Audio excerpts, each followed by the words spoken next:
Hey friends, welcome to my channel. I'm Savvy Sophia and I'm here at my home office where I work remotely. Come on in, take a look around.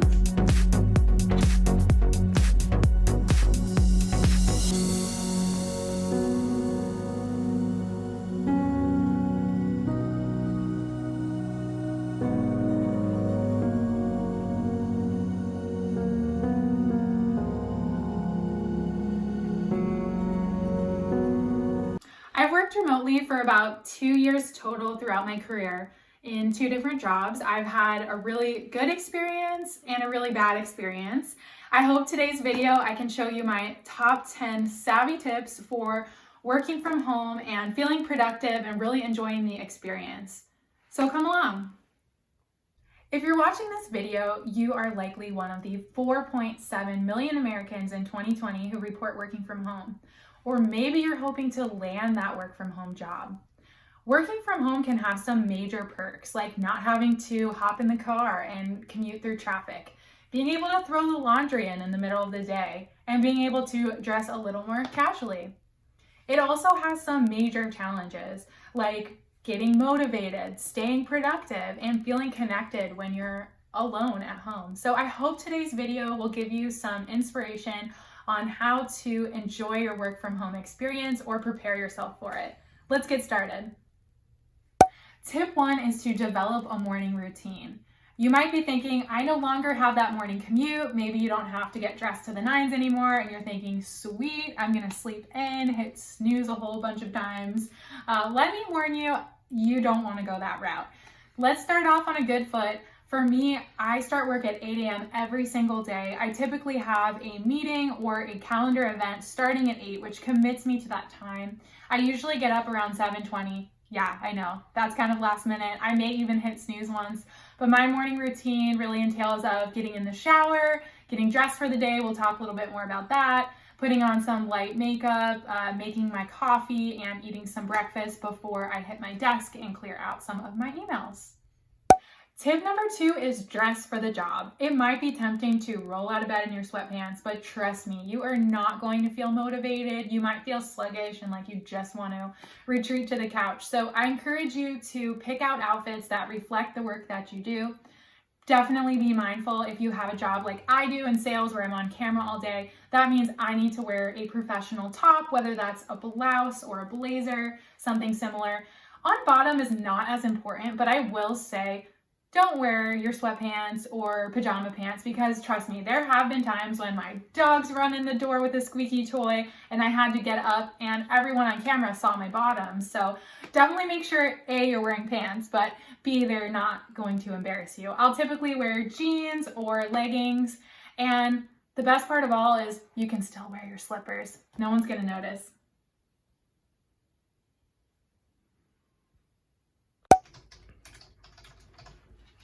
Tip number 3 is to invest in a quality workspace. You're going to be spending at least 8 hours of your day in your home office, so you want to make it comfortable and ergonomic.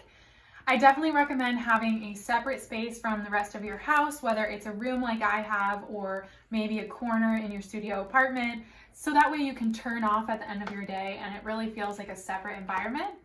Definitely get yourself a quality chair, one that has an adjustable headrest, good lumbar support, arms that you can move up and down.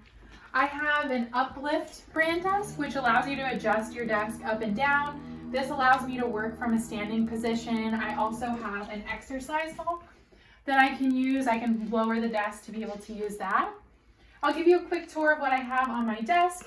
I have some notebooks. I have 2 different headsets. I'm on video conferencing a lot, so it's really important. I have my AirPods and I have my Plantronic headset. I have a little trash can so I can keep my workspace clear and I don't have to get up every time I need to throw something away. I have some pencils and pens to take notes, and I have a speaker, keyboard, monitor. The monitor is great to help make what you're looking at larger and to keep you upright as opposed to looking down at a little laptop hunched over. I also have a mouse to make it easier on my wrist, as well as a nice mouse pad. And you can see I have a docking station here that allows me to project my laptop onto my monitor. I have a lamp to make sure I have good quality lighting and I'm not straining my eyes. And I always have a large water bottle on my desk, which reminds me to drink a lot of water throughout the day. Tip number 4 is to set a positive environment. You definitely want your home office to be comfortable, clean, and make you feel inspired and happy. So some of the ways that I do that is I have essential oils that I love to use. You can see my collection here. I've got Breathe for a stressful day. I have Chill Pill if I need to calm down, sensing a theme here. I've got Sweet Orange if I need some energy, and a whole bunch of others. So I will fill up this diffuser with water and then I'll throw a couple drops in, and this diffuser actually changes color, so I can change color for whatever mood I'm in. I also have a portable speaker. So when I'm working on projects where I don't need to be on video conference or phone call, I'll put on some background music. I recommend music without lyrics if you're like me and get distracted easily. I'll typically put on calming like ambient sounds, or I'll put on some lo-fi beats. I really enjoy those. I also recommend having a really clean digital workspace without files scattered everywhere, and pick a desktop wallpaper that is really beautiful to you. It makes you happy to look at. I like something that's light and floral. I also have a family photo on my desk. This is me and my husband and our dog Diego. This is why I do what I do, so it's nice to have a good reminder out. And I have a cute little butterfly pin because I absolutely love butterflies. I think they're a sign of hope and good things coming. And then my mouse pad has just the word breathe on it to remember to stay in the moment and breathe. There are lots of other ways you can customize your workspace. It's your workspace. You're not in an office anymore, so you can make it however you like. I'm really looking to brighten up my space in the near future and get some new wall art, so let me know what suggestions you might have in the comments below. Tip number 5 is to prioritize your schedule. Now that you're working from home, it's really easy to get distracted by a friend that texts you, maybe a child or a pet who's interrupting you, not realizing that you're working, or maybe that huge to-do list you have top of mind. One of the ways that I combat that is by prioritizing my schedule. So you can see on my desktop here, I have my work calendar. I pretty much book every activity of my day from 8 a.m. until 4:30 p.m. So I know what I'm working on every hour of my workday. It really keeps me focused and committed. I have an hour block for lunch every day. And when it comes to personal, I prefer to have a separate calendar. If you prefer to do it all on the same digital calendar, that works too. But I really like the look and feel of paper, so I'll put in birthdays, social engagements, to-do lists in this personal planner. I am a huge fan of writing down tasks and crossing them off as I go. I would definitely schedule time for the chores you need to do. That way you're not feeling guilty throughout the day if you are working for work, but feel like you should be doing some other housework and the other way around. And definitely schedule time for social as well. Put that in your calendar so you're committed. You're working from home now, you're alone a lot of the time, so you have to make time to connect with others. Tip number 6 is to play and move. When you're working from home, it's really easy to get super focused on work and not to really give yourself the little breaks throughout the day. Whereas when you're in the office, you might go out and take a quick walk with a coworker, go grab a coffee, water cooler breaks, as they say. You're not getting that at home, so you need to find ways to play and move. So some of the ways I do that is I have this foam roller. This is technically something I use for my back, but recently I found when I'm sitting in my chair, I'll put my feet on it and just kind of roll them back and forth. It allows me to sit still up top, but still get some movement in. I also have this exercise ball that I really enjoy sitting on. It's a good little workout. To be honest with you, sometimes when I'm working, I'll actually bounce up and down, or I'll like move my hips from side to side, so maybe I'm getting a little ab workout in. Just be cognizant if you are on video camera for a virtual meeting that you're not bouncing. I have been caught doing that and have been asked before, are you sitting on an exercise ball?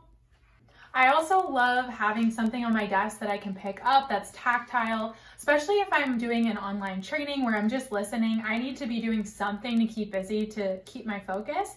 So I have this ball that I can play with. I can also put it on the floor and roll it as well. And then I also have these handy exercise bands. So if I am watching a training or I just need a quick break, I can kind of do some arm workouts here. It's pretty awesome. So that is another tip. And last, this one's kind of silly, but bear with me here. I did have a full week of long trainings that were about most of my day. And so I would take quick breaks throughout the day just to get moving. And me and my husband would do these crazy moves. We'd go like, woo! And run up and down and do some jumping jacks and some punches. So seriously, get up and move, have fun, laugh, because you're gonna need it to break up your day. Tip number 7 is to commit to an unplugged lunch. I block an hour a day for lunch. I usually will take about 45 minutes of that, but I put my phone away as much as I can. I don't want to be getting Slack notifications, Google Hangout notifications, or emails during this time. You really just need a time to decompress, get outside. I will take my dog for a walk during this time, and I'll get some good, vigorous walking in, take some deep breaths in the fresh air, feel the sunshine. I'm fortunate to live in Southern California, so our weather's pretty good year round. I really cherish my lunchtime. When I come back from lunch, my lunch walk, I'll typically eat something and then do about a 10-minute meditation, all while being unplugged, and it allows me to come back to my workday feeling re-energized and be more productive. So don't be afraid to take a good hearty lunch break, because you're going to be more effective the rest of the day, as opposed to maybe working through lunch but then getting brain fog throughout the rest of the day or getting distracted. It's definitely worth that time. Tip number 8 is to be noisy. And I don't mean that in the literal sense. Of course you can, because you're by yourself at home, I imagine. But what I mean by that is you're working from home and you may have a team that is together in the office like I do, or you may be new to the team and starting remote. And you need to be noisy through digital communication in order for people to learn about you, learn about what you're working on, learn the areas that you need help, and also see where you're thriving. So some ways to do that is make sure your team has some sort of digital communication, instant messaging. My company uses Slack. I'm always sure to get on there in the different channels that we have and be a part of the conversation. I try to congratulate others when they've done a good job, give people a shout out, add my little emojis to people's conversations, just so that I'm not forgotten about. I'm very much a part of the day-to-day conversation.